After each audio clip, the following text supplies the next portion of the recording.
Bonjour, je vais vous présenter ma nouvelle auto. Donc, il s'agit d'une VinFast VF8. Ça fait un mois que je l'ai présentement. Donc, je l'ai reçu le 30 janvier.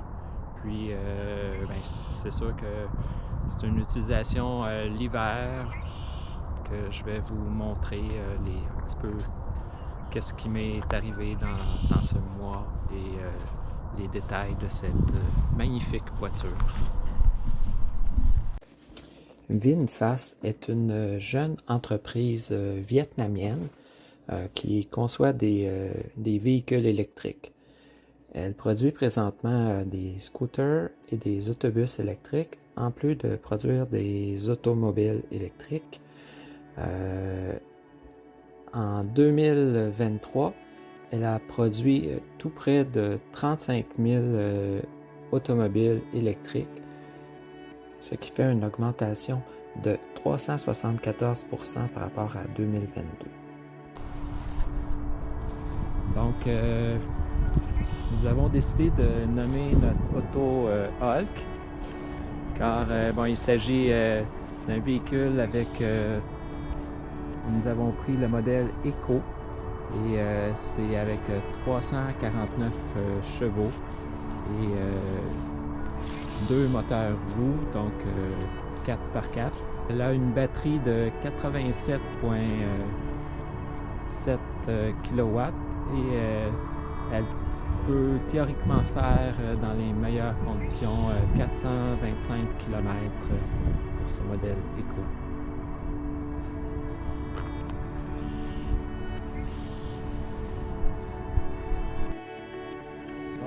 L'auto a un petit frunk, donc c'est-à-dire une petite valise en avant. Donc c'est relativement petit, mais ça permet de mettre les câbles de recharge d'urgence, une extension, et on peut mettre aussi du lave-vitre. Donc c'est un petit espace supplémentaire là, qui peut être utile pour des choses qu'on n'utilise pas à tous les jours. Puis j'ai fait une plaque personnalisée pour signifier le nom de mon véhicule.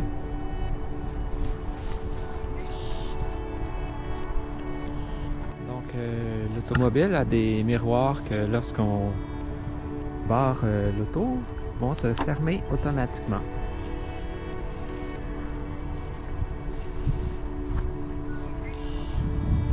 Puis pour le modèle Eco, pour la valise, malheureusement il n'y a pas de mode automatique, donc il faut vraiment peser sur le bouton pour l'ouvrir. Donc on peut voir que la valise est quand même assez grande, mais pas très profonde. Mais l'avantage, c'est que il y a un double fond qui permet de mettre un pneu de secours si l'on le désire, mais il n'est pas fourni avec le véhicule. Et aussi, il y a une petite prise ronde 12 volts dans le coin, une petite lumière. Et ça vient avec un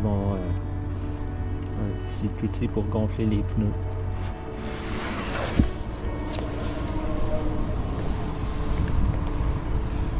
Donc, il y a 2 caméras en arrière et plusieurs détecteurs.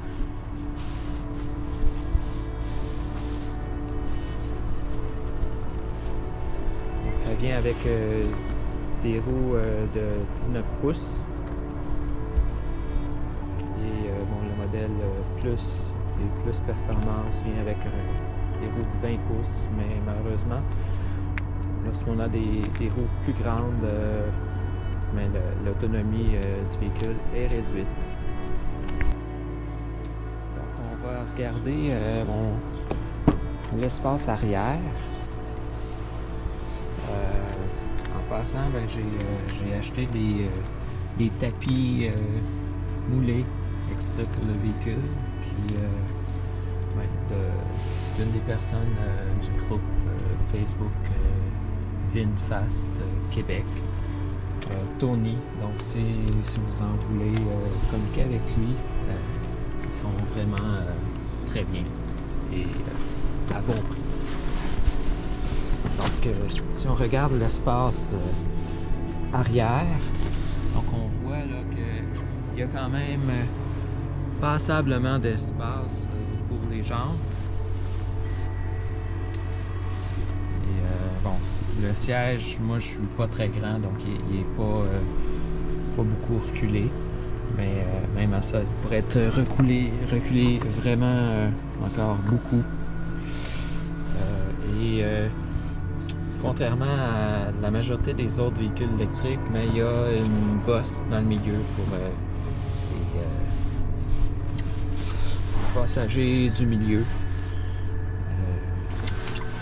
Car ce véhicule a été bâti sur le châssis d'un BMW X5. Donc, on peut voir que dans le milieu, il y a un appui-bras. Ici, un porte-gobelet qui est accessible.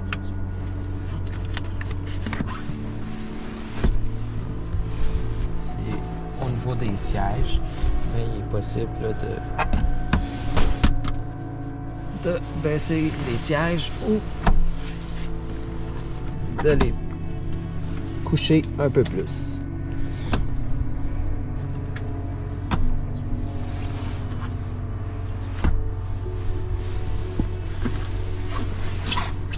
Donc, quand même très spacieux comme véhicule.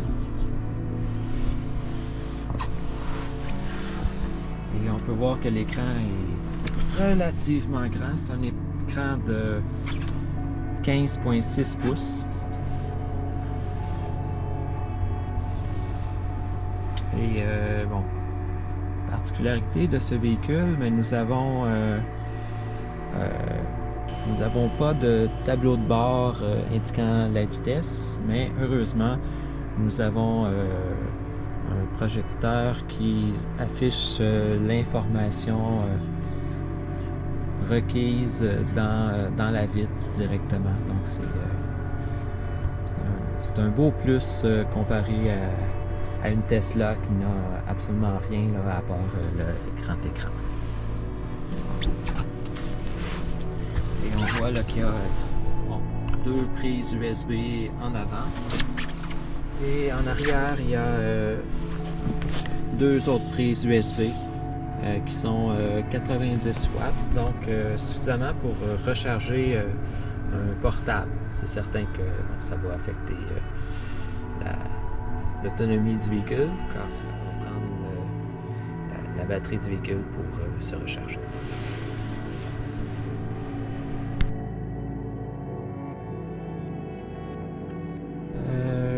J'ai parcouru près de 2000 km. Voici quelques statistiques sur mon utilisation de ma VF8 pendant mon premier mois d'utilisation. J'ai parcouru 1998 km avec une moyenne de 27,8 kW au 100 km. Donc ça revient à 555 kW. Donc à la maison, mais ça coûte environ 11,5 sous du kilowatt. Donc cela m'aurait coûté 63,88 si toutes les charges avaient été faites à la maison. Mais ça n'a pas été le cas.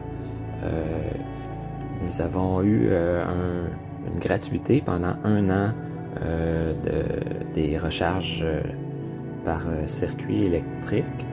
Donc, on en a profité pour l'utiliser un peu. Donc, nous avons utilisé pour environ 160 kW donc c'est l'équivalent là, de 56 et 92 de gratuité que nous avons eu.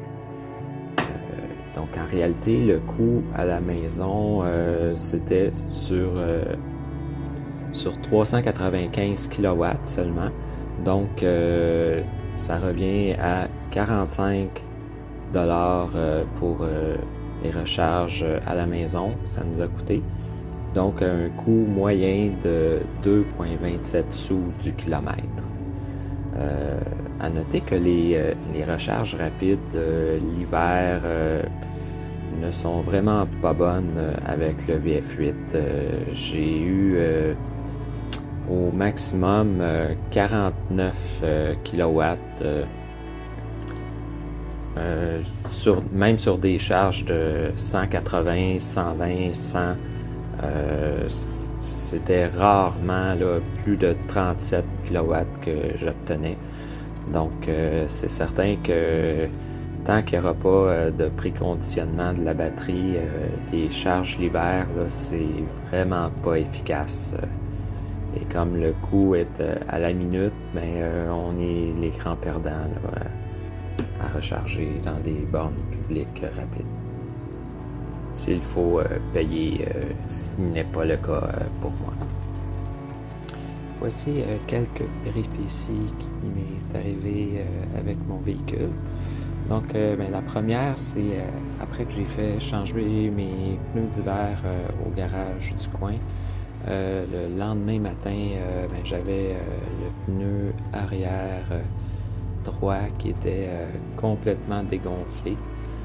Donc finalement, c'était celui qui a installé mes pneus qui avait mal installé la valve, donc c'était complètement dégonflé. Donc j'ai été en mesure de regonfler mon pneu pour me rendre au garage pour qu'il le répare. Et mon deuxième problème que j'ai eu, qui était un peu plus grave, c'est que le véhicule refusait de partir. Donc la batterie la 12 volts était complètement à sec. Donc probablement que la recharge de la grosse à la petite batterie n'a pas bien fonctionné point de vue logiciel. Donc malheureusement, j'ai dû faire remorquer le véhicule chez le concessionnaire. Quelques jours plus tard, j'ai récupéré mon véhicule et maintenant il fonctionne très bien en espérant que le problème ne se reproduise pas.